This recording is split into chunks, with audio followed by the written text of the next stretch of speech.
In whatsoever mode or by whatsoever means our knowledge may relate to objects, it is at least quite clear that the only manner in which it immediately relates to them is by means of an intuition. To this, as the indispensable groundwork, all thought points. But an intuition can take place only insofar as the object is given to us. This, again, is only possible to man, at least, on condition that the object affects the mind in a certain manner. The capacity for receiving representations, receptivity, through the mode in which we are affected by objects, is called sensibility. By means of sensibility, therefore, objects are given to us, and it alone furnishes us with intuitions. By the understanding they are sought, and from it arise conceptions. But in thought must directly or indirectly, by means of certain signs, relate ultimately to intuitions, consequently with us to sensibility, because in no other way can an object be given to us.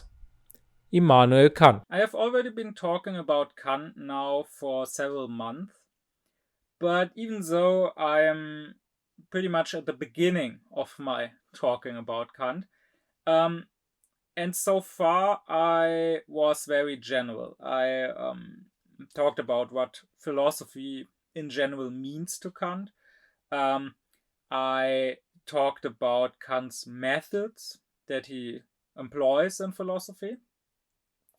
And finally, in the last 3 lectures, I talked about Kant's critical project in general.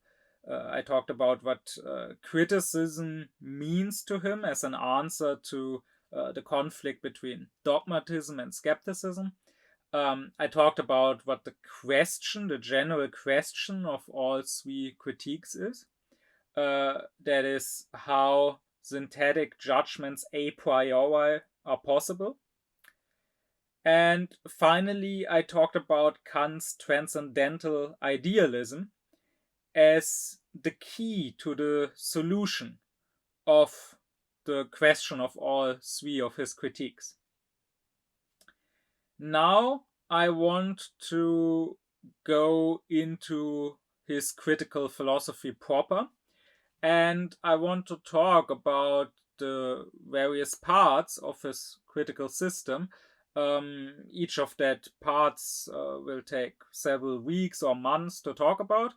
And what I'm starting off with is Kant's critical philosophy in regards to our cognition, in regards to theoretical philosophy. So in other words, I will start off with that part of his philosophy which is contained in the Critique of Pure Reason. Also, of course, in other writings of his, but mainly the Critique of Pure Reason. And in the coming weeks, I want to go into more detail about his philosophy of cognition. Here, in this lecture, I want to give a sort of introduction or general overview about how Kant answers the question of the Critique of Pure Reason, that is, how are logical synthetic judgments a priori possible. First off, it is important to remember that the faculty of cognition, according to Kant, has 2 parts.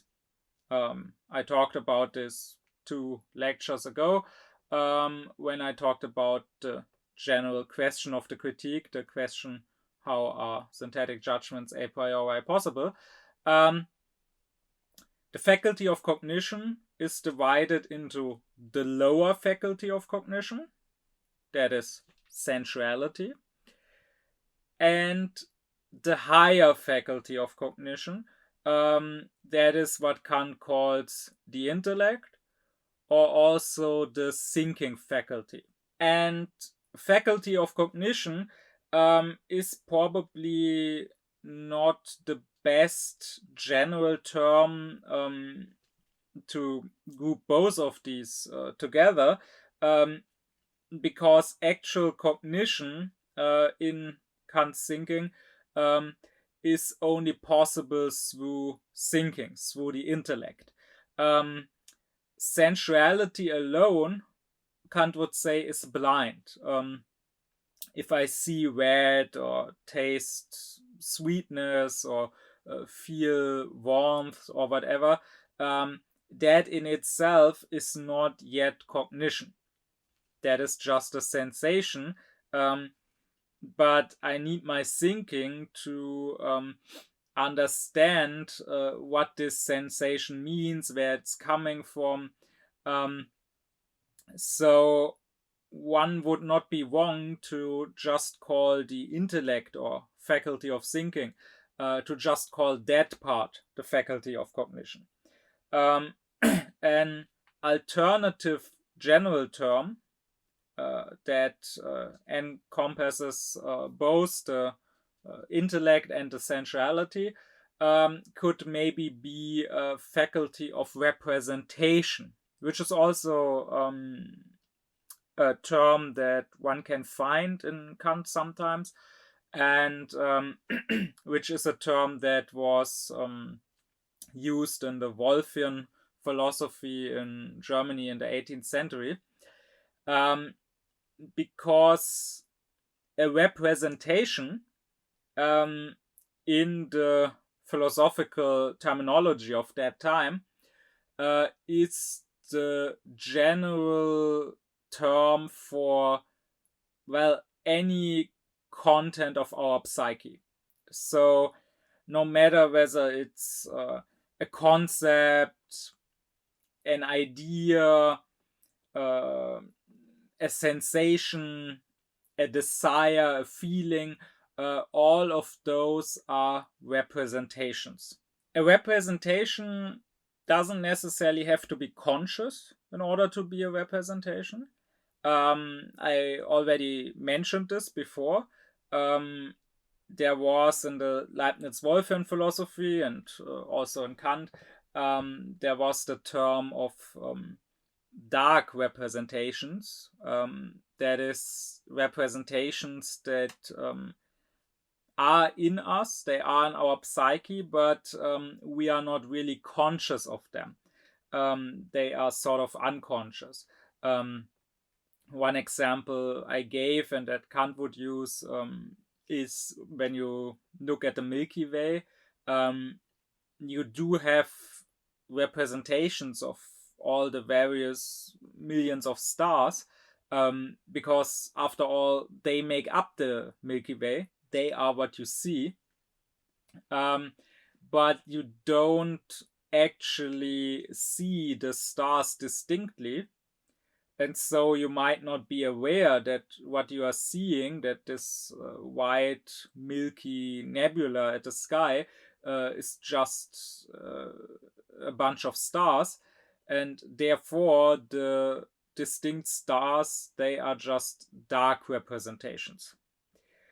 To Kant, consciousness means having a representation of having a representation. So if I see the stars in the Milky Way, but I'm not actually aware that I'm seeing various stars, various dots of light, if I actually think this is some sort of nebula or whatever, then I do have a representation of the stars, but I'm not aware of having that representation. I don't have a representation of the representation. Being conscious of there being stars and of me seeing stars would mean having a clear representation that what I'm seeing is a representation of the stars. And this is a concept of consciousness that I think does fit together with later concepts of the conscience and the unconscious in psychology that came about with Freud, for example. That is, if I have some unconscious drive that drives me to do something, for example, to misspeak or to not remember something, then I have a representation of that drive somehow in my psyche, because if it wasn't there, if it wasn't represented at all, then it couldn't influence me, it couldn't do anything, it couldn't drive me. But if I were to become aware of my drive, if I were to become conscious of the fact that I am driven in this direction and this is what made me, for example, misspeak or misremember something, then I would have a representation of that drive, which in itself is a representation. So I would have a representation of a representation in my mind. Now, I already mentioned in an earlier lecture a while ago, that is in my lecture on what is philosophy, that to Kant there are two modes of cognition. We have intuitive cognition or knowledge, and we have discursive cognition or knowledge.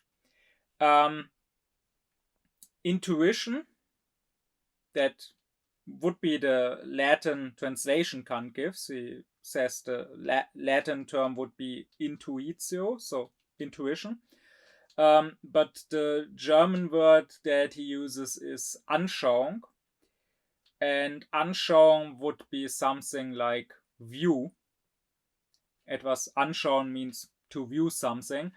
And for example, in German we have a word like Weltanschauung, which means worldview. But an even better translation, or an even more literal translation of Anschauung, would be viewing, because this at the end of Anschauung is like the English ing, and it denotes something being in progress.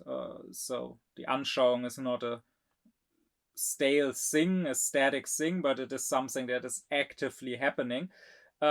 So in English you could say intuition, or you could also say viewing, and I will probably go with viewing, as intuition is also a word that has since gained another meaning nowadays, meaning some sort of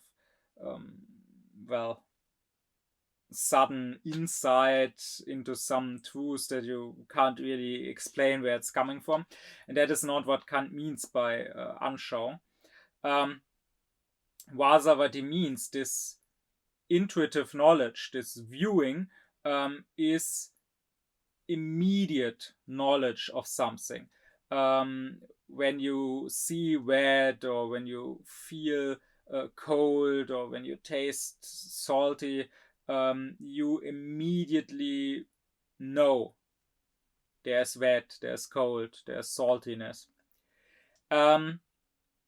On the other hand, discursive knowledge happens in thinking, and here we don't have immediate knowledge of something concrete, something specific, but rather we have mediate or indirect knowledge of something general by thinking general attributes. So for example, if we take the example of a table, I can have a viewing of a specific table in front of me, and then I view it as it is, with this shape and space, and with this texture, with this color. Or alternatively, I can think of the concept of a table, and then I will think the general attributes of a table, that it is a flat plate meant to put things on it, but a table in general could be made of wood, it could be made of plastic, it could be made of stone, it could have 4 legs, it could have 3 legs, it could have 1 leg. Neither of this, no specific material or specific number of legs, is necessary for it to be a table. Neither is part of the general attributes of what a table is.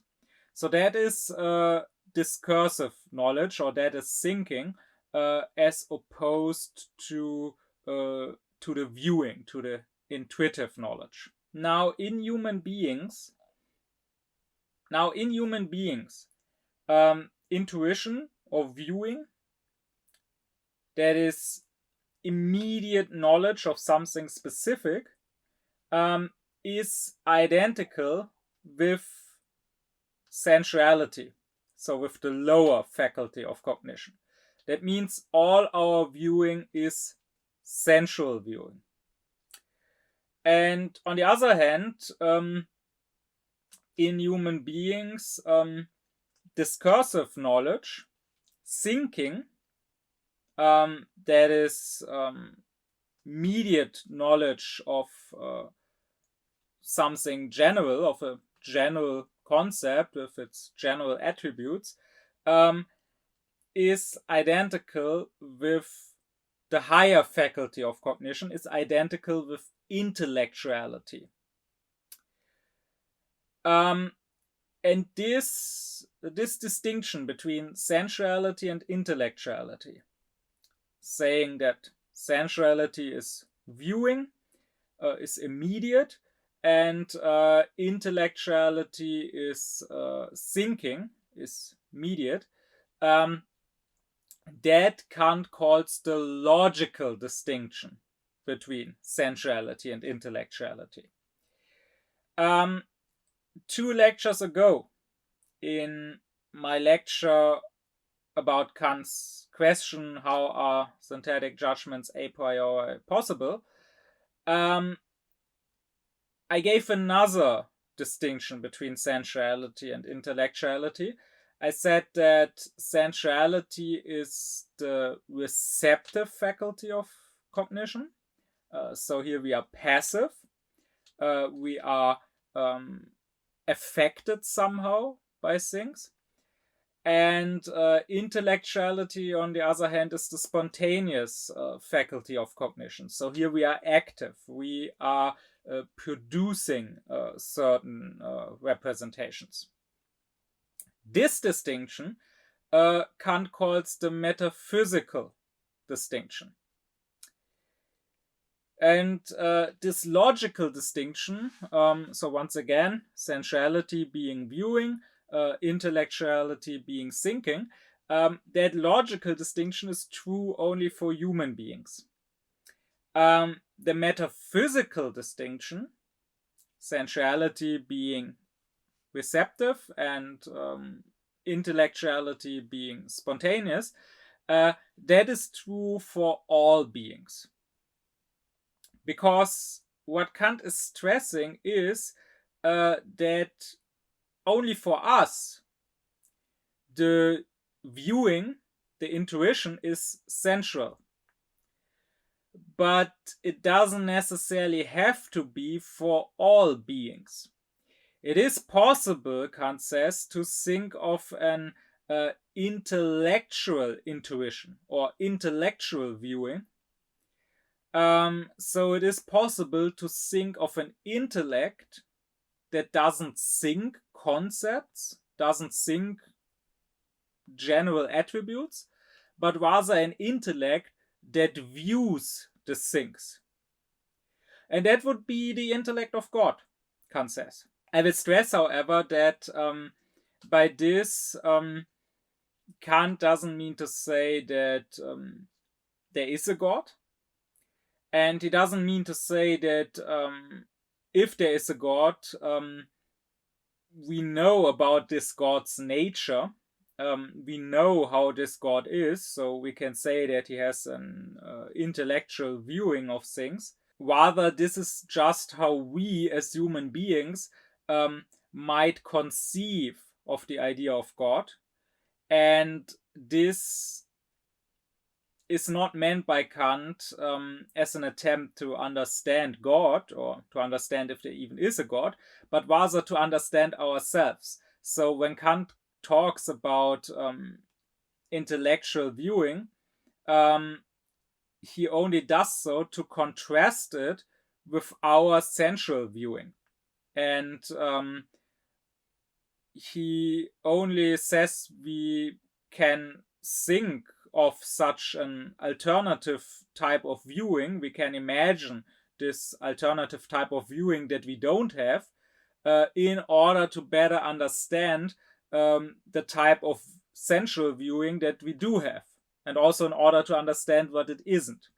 But not to understand this intellectual viewing and to understand God in themselves. But still, what does Kant mean when he talks about such an intellectual viewing? Well, it is clear that God cannot have sensuality.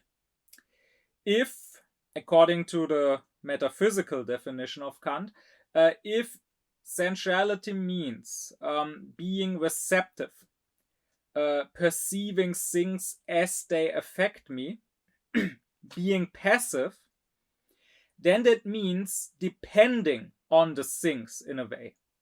Right? I previously gave this example. When I see red, I can't help but seeing red. As long as I don't look away or close my eyes, a red object forces me to see red because I depend on that object in a way. That object determines the sensation I have.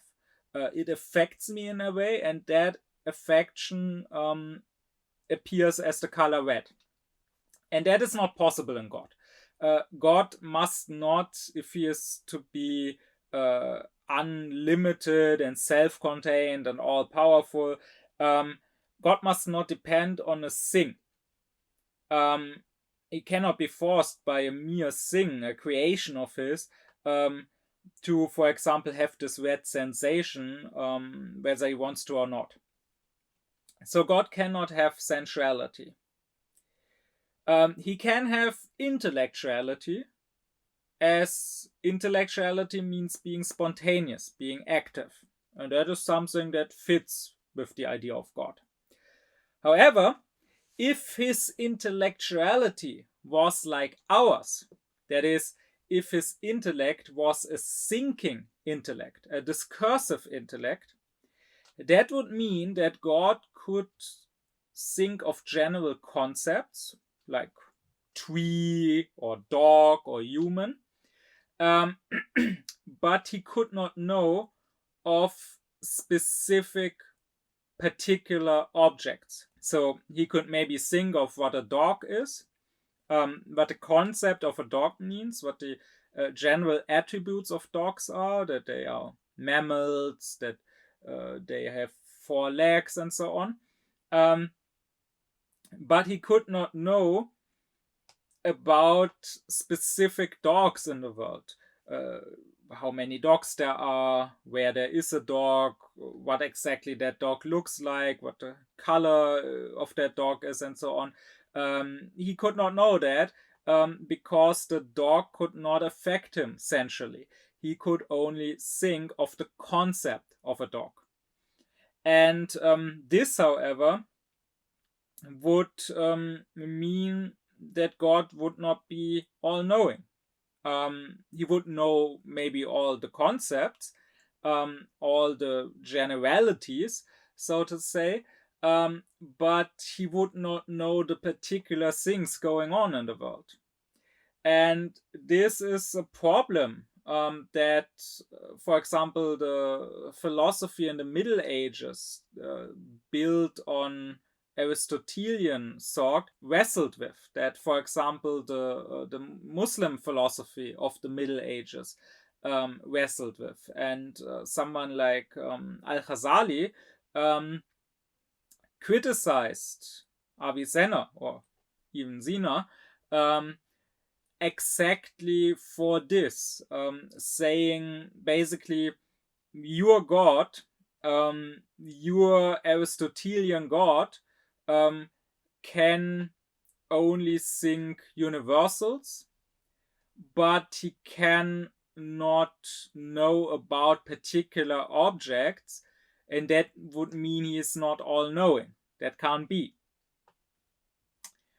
Well, this problem is solved by Kant by saying there is no reason to assume that God's intellect works like our intellect. That is, that God's intellect is thinking in general concepts.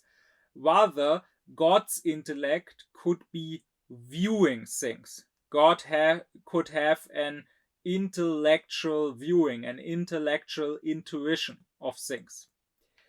And this intuitive intellect would then not have immediate knowledge of general attributes, but rather it would have immediate knowledge of the specific particular things, but not as they affect this intellect.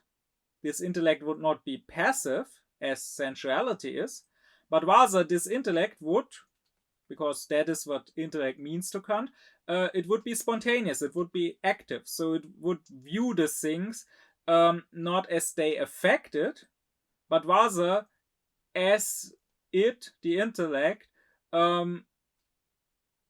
imagines them, so to say. So God, with this intellectual viewing, would spontaneously create a representation, so to say, in his intellect, an object that he views in its totality, but in its specificness and particularity, and he would create that object as he is viewing it. His spontaneous view of that object would make that object come into being. So that would mean that God could know about all the particular objects in the world, but not because he sees them, so to say, not because he's sitting on some cloud and looking down on the world and being affected by them. So it's not like God sees the world as it is, and if the world was differently, God would be forced to see the world in a different way, but rather it's the other way around. The world is the way God sees it in his own mind, and it is that way because God sees it that way. And if God were to view other things, to view the world in another way, then the world would be in another way. So that would be intellectual viewing. And this intellectual viewing would view the things as they are. The things as they are in themselves. Not God would not view things as they affect him, because he has no sensuality. He is not affected by the things. He would view things as they are, as he himself views and thereby also makes them. We, however, as human beings, we don't have such an intellectual viewing. We don't make things by viewing them, but rather we are affected by things. Things influence us in a certain way, and we only view things as they affect us, as we receive sensations from them. And that means that our viewing is sensual, and that we can never view the things as they are in themselves, but only as they appear to us. Not the noumena, but the phenomena. And this insight is the basis to Kant's transcendental idealism, about which I talked in the last lecture, and which is saying precisely that, which is saying that we have knowledge only of the things as they appear to us, not of the things as they are in themselves. Our intellect, of course, just like the intellect of God, can conceive as things as they are, independently of how they affect us,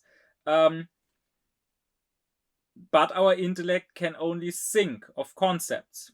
So we can think of God or of freedom or of the immortal soul,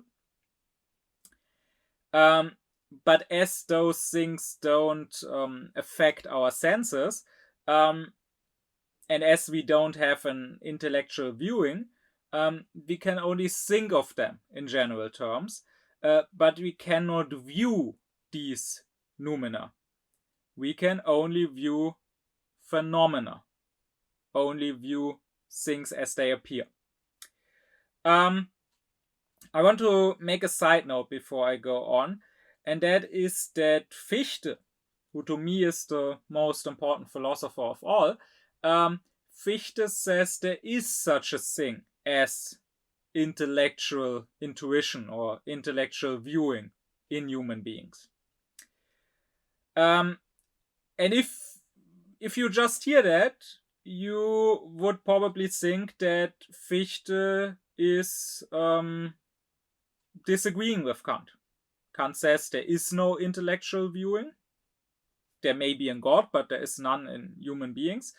Fichte says there is. And Fichte seems to not just disagree with Kant, but he simply seems to disagree with reality, right? Because it is quite clear that what Kant calls intellectual viewing, that is, viewing things not as they affect you, but viewing things, having immediate knowledge of things as they actually are, because through your viewing you bring them into being, it seems quite clear that this is indeed not something that is possible in human beings. However, Fichte, when talking about intellectual viewing, Fichte means something different from Kant.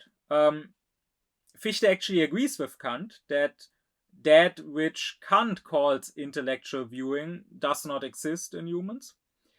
And for that very reason, Fichte doesn't give it a name at all, because he says it's nonsense, it's a no thing. It doesn't exist, so it doesn't need a name.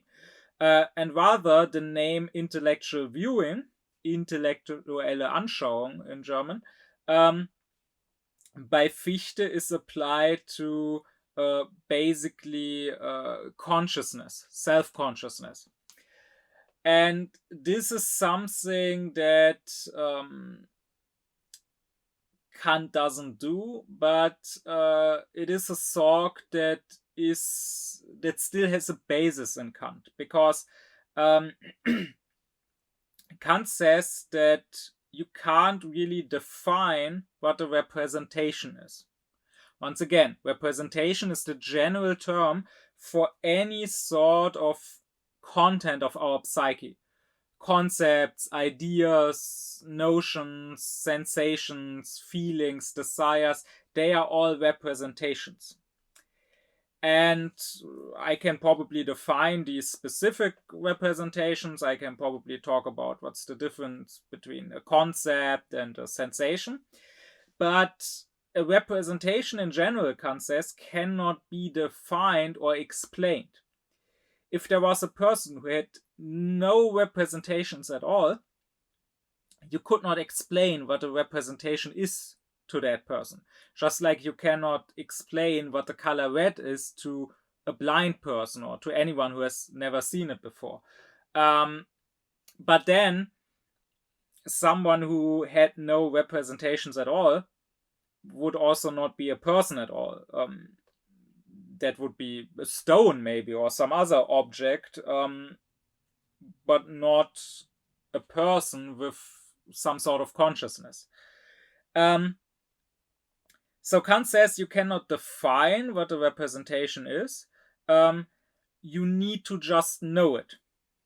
And Kant stops here and seems to not reflect further about what that means. But if he had reflected about that further, he would have had to ask himself, well, I say you can't define a representation, you can only know what it is. I also say that all types of knowledge are either intuitive knowledge or they are discursive knowledge.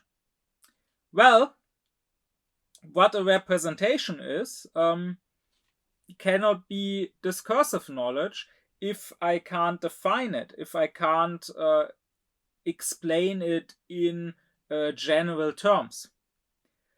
Rather, I have immediate knowledge of what a representation is simply by having representations in my consciousness. And that can only mean that this is intuitive knowledge.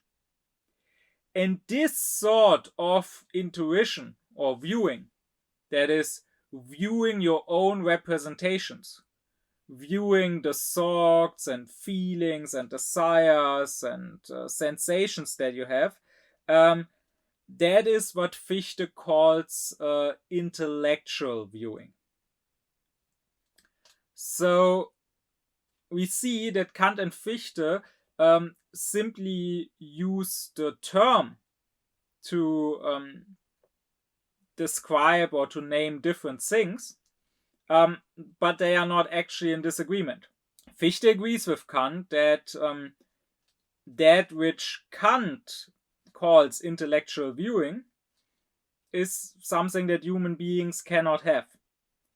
And Kant would have to agree with Fichte that that which Fichte calls intellectual viewing, that is self-consciousness, being conscious of our own representations, is something which human beings have.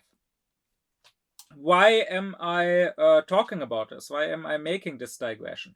Well, two reasons. For one, so as to prevent confusion to those who now deal with Kant, but maybe in the future want to learn more about Fichte, or also in case I, in the future, will talk more about Fichte. But more importantly, I'm talking about this because I think it's a good example for a general issue in philosophy. And that is that there is hardly such a thing as a common terminology that all philosophers share. Rather, they all more or less speak their own language. And that means that sometimes the same word can mean very different things in different philosophers.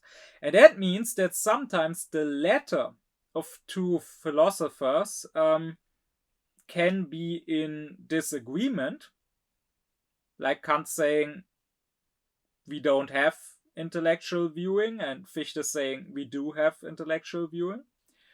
But the spirit of their philosophy, that is the content that is actually meant by this letter, by these words, the spirit must not be in disagreement necessarily.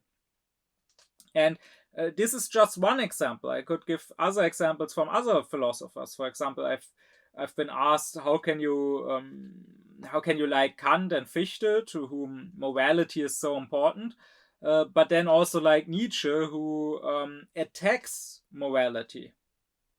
Well, because they use morality, the word morality, in very different ways. Fichte actually distinguishes between higher and lower morality, and it turns out that that thing which Nietzsche calls morality and which she attacks and criticizes is the same thing more or less that Fichte would call lower morality. And Nietzsche is not attacking or disagreeing with what Fichte calls higher morality. In fact, Nietzsche himself, in a way, follows this higher morality. He just doesn't call it morality. So, it is important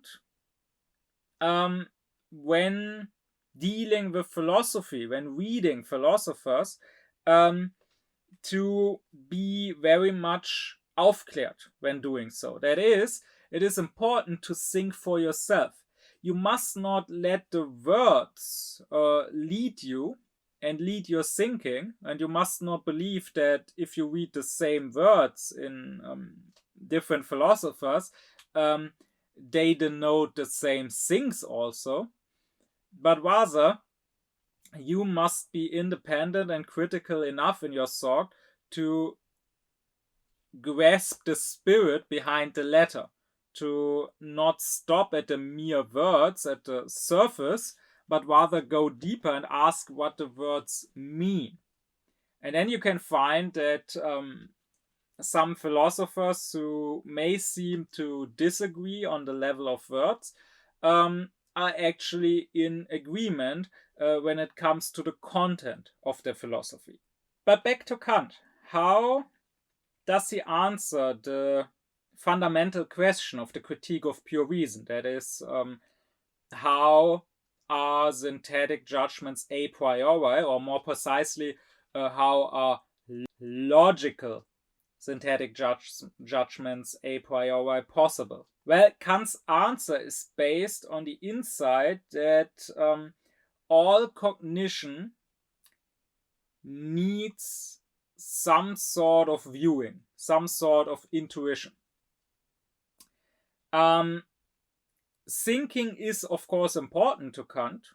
Kant would say that viewing without thinking, without concepts, is blind. It is just sensations, red or salty or warm or whatever. But if you don't think about those sensations, if you don't think about your viewing, you don't know what it actually is you are viewing.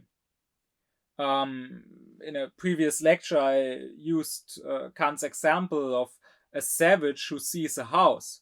He may see the house sensually, very clearly, in all its details, but he doesn't know what he is seeing because he has no concept of what a house is.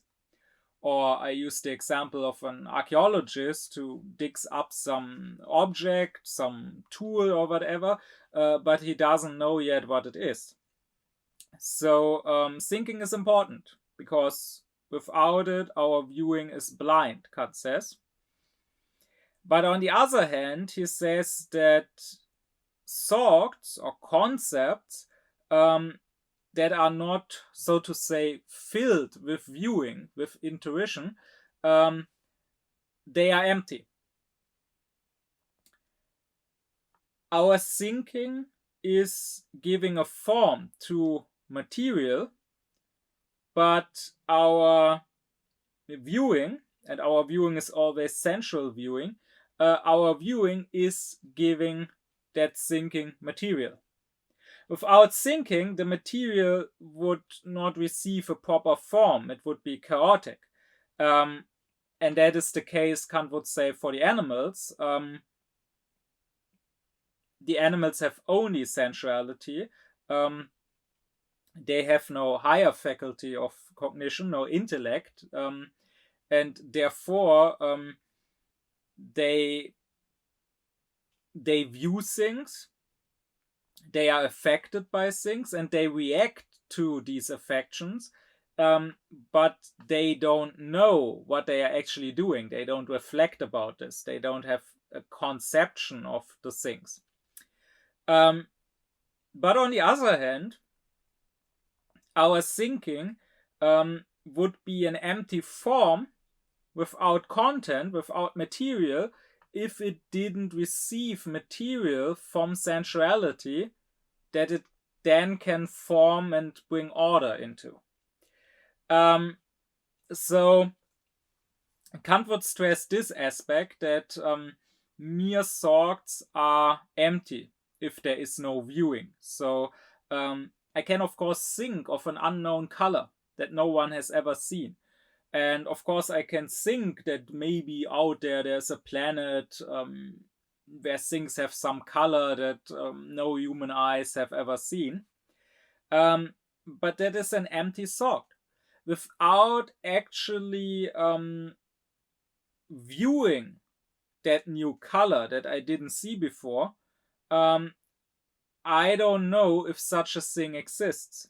And likewise, Kant would say, I can of course think about God or about the afterlife, and I can think up all sorts of things about how heaven works, what heaven looks like, and my thoughts can be internally consistent, that is, not contradicting each other, but still I don't know if there's any truth to them at all, because they are empty thoughts.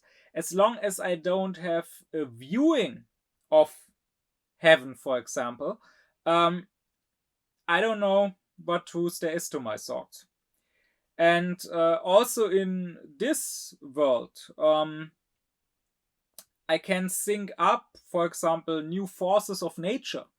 I can think of a force according to which it is possible to experience or to do telepathy. But even though that is a possible thought, and even though it maybe is possible to think of this without contradicting any other thoughts, without contradicting any of the other laws of nature that I do know about, as long as I have no viewing of such a thing as telepathy, I don't know if it is an empty thought or not. Right? That also goes for forces of nature that actually do exist, like magnetism, for example.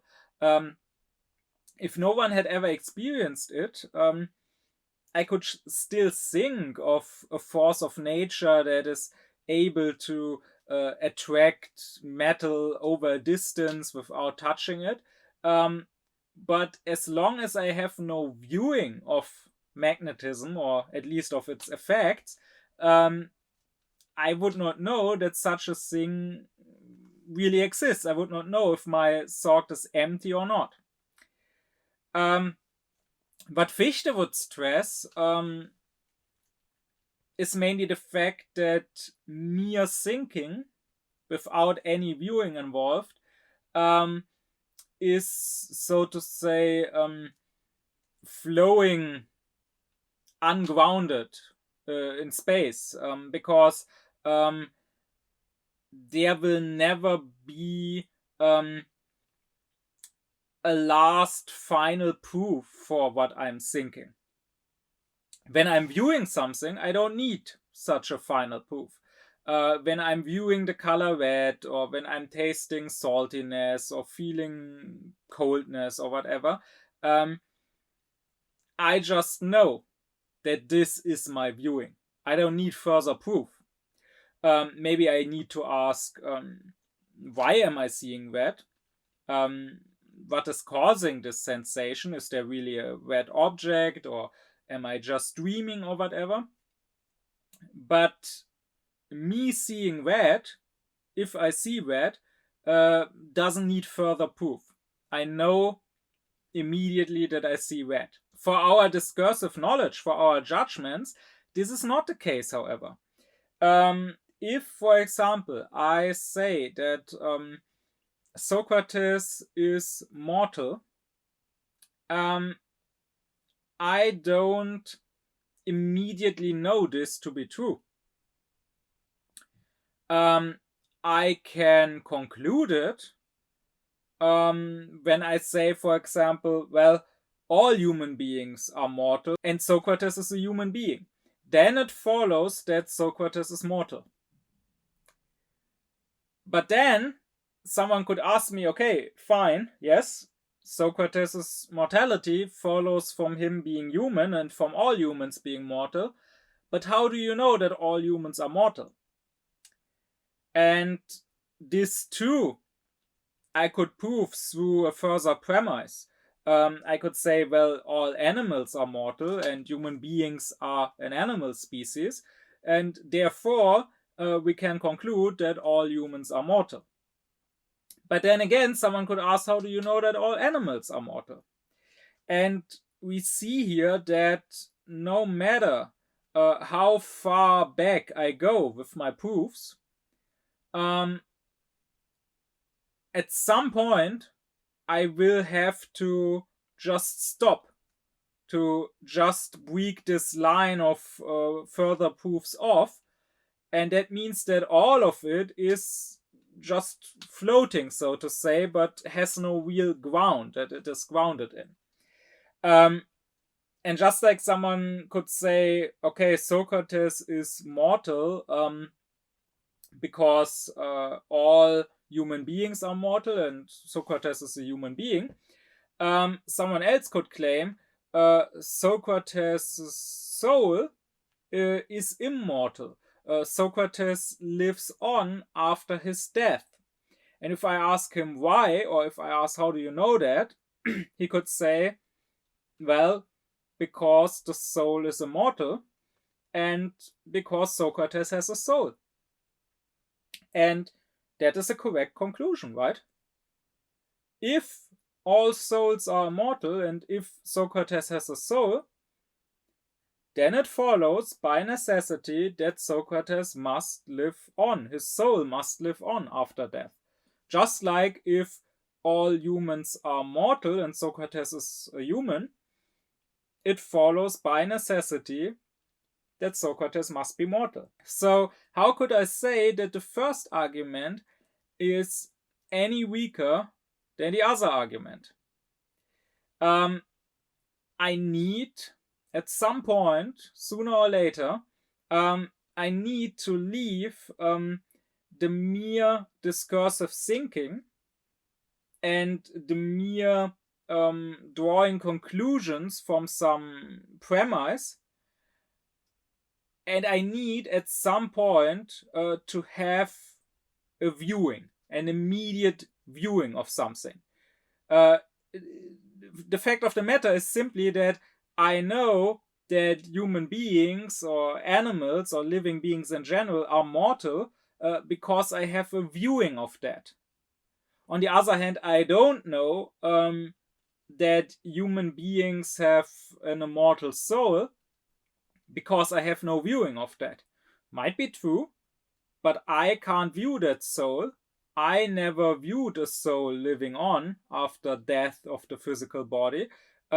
So even though the argument, the conclusion in the argument is correct, if human beings have an immortal soul, then Socrates' soul must live on.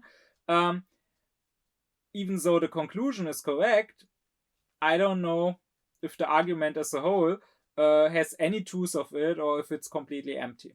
Now, if you agree with Kant on these two statements, that is one, all knowledge needs at some point to have viewing. We can't know something from just thinking in general concepts.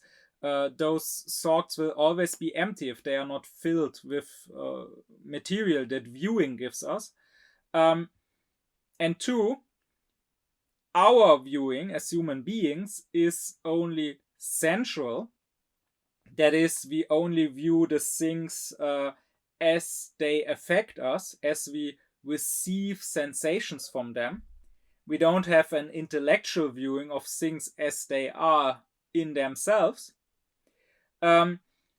then it follows from these two statements that we can only have knowledge, we can only have cognition of things as they appear to us through sensual viewing, and we cannot have cognition of things as they are.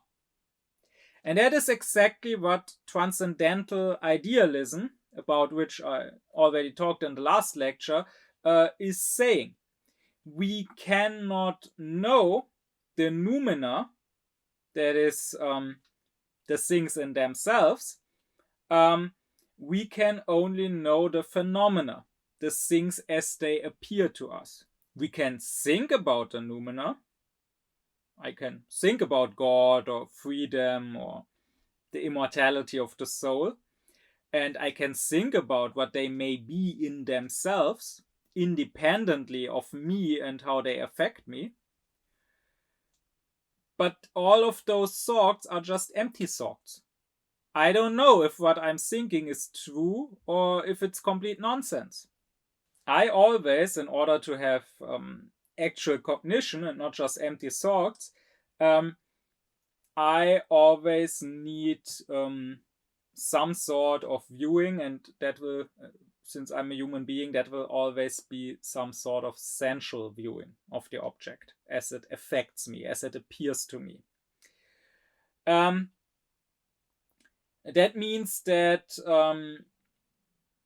without sensuality, our thinking can only be analytical. So I can analyze, I can dissect my concepts, I can ask myself, what am I thinking when thinking of a certain concept? What general attributes are contained within that concept? So I can realize that when I'm thinking of a father, I'm thinking of a male parent. When I'm thinking of a triangle, I'm thinking of three angles. When I'm thinking of a bachelor, I'm thinking of someone who is unmarried. When I'm thinking of a mammal, I'm thinking of an animal that gives milk to its young. When I'm thinking of God, I'm thinking of a necessary and all-knowing, all-powerful, holy being. That I can know without needing sensual viewing, because here I'm just analyzing my concepts and what's contained within them. But if I want to go any further, if I want to know anything else about my concepts besides what already is contained within them, including if I want to know if there's any reality to my concepts, if I want to know if such a thing as a father or a bachelor or a mammal or God even exists, then I need a synthetic judgment, and those need viewing. Because how are logical synthetic judgments possible? I already said 2 lectures ago in my lecture about this general critical questions, how are synthetic judgments a priori possible? I already said that when I want to synthesize, so when I want to connect and combine 2 concepts, I need some third thing in which and through which I can combine them. And now what Kant says is that this third thing is viewing. And since we have no other type of viewing, for us it is sensual viewing. When it comes to synthetic judgments a posteriori, I combine 2 concepts in my empirical viewing. That is, the actual perceptions I have, the actual experience I make, they let me combine, for example, the concept of black and the concept of raven, because I experience that ravens are black. On the other hand, when it comes to synthetic judgments a priori, I combine concepts not in empirical viewing, but in pure viewing. That is in the mere forms of my viewing, and those forms are time and space. That is what, for example, mathematics is doing. I don't need to have empirical viewing of a triangle, for example. I can just imagine a triangle in space in general, in this pure viewing of space, to find out more about the qualities and the attributes of a triangle. But still, I need this spatial viewing. And that means that synthetic judgments a priori combine, that they synthesize concepts in pure viewing. That means that a science like pure metaphysics, I talked about this in my lecture, What is Metaphysics to Kant? A science like pure metaphysics, a transcendent science, so a science that wants to transcend the sensual objects and to look at only the things in themselves, not the things as they appear to us. So in other words, a science that wants to look at things not as they are in our sensual, as they are appearing in sensual viewing. Such a science is not possible. We can think of these things, we can think of God or the immortal soul, but since we have no viewing of them, we don't know if our thoughts are correct or not. What is possible is a science like transcendental philosophy, about which I talked in my previous lecture. Transcendental philosophy that asks about conditions of the possibility of experience. I can make synthetic judgments a priori about sensual objects, about the objects as they appear to me. For example, I can make the judgment that everything that will ever appear to me in my life will appear to me in space and will appear to me as a three-dimensional object. That doesn't mean that everything has to be a three-dimensional spatial object, like God or the soul, if they exist, don't have to be in space and don't have to have three spatial dimensions. But it means I can judge a priori that everything I will ever experience will be a three-dimensional object in space, because if it wasn't, I could not experience it. This three-dimensional space is simply the form of my viewing, and therefore it is a condition of the possibility of experience. This is a synthetic judgment a priori that I can make. And that is the general answer to Kant's question that he asked in the Critique of Pure Reason. How are synthetic judgments a priori, that is, logical synthetic judgments a priori, how are they possible? They are possible because here we combine concepts in pure viewing.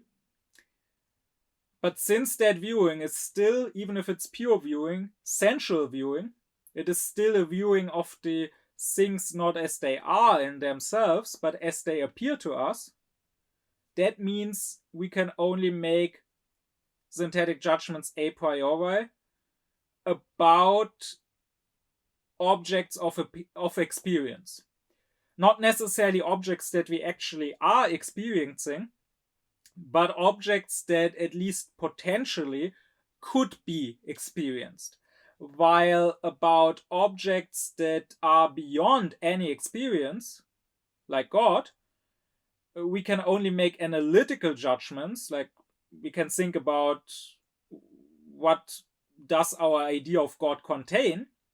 We can analyze that idea, but we cannot make synthetic judgments about them. And remember, synthetic judgments are expanding judgments. They alone expand our knowledge instead of just analyzing and explaining what we are already thinking. That, in short, in conclusion, is the result of Kant's critique of pure reason. And now, in the upcoming lectures in the next weeks, I want to go into more detail, and I want to explain Kant's whole theory of cognition further. My deep thanks be to my supporters: Thomas Deuringer, Garnau Klaufen, Benjamin Lehning, Oblomov, Samet Özkilic, Christos Pai, Alexander Reuter, Lisa Rinner, Elif Özün, Yasin Özün, as well as to all others who support me and my Aufklärung course.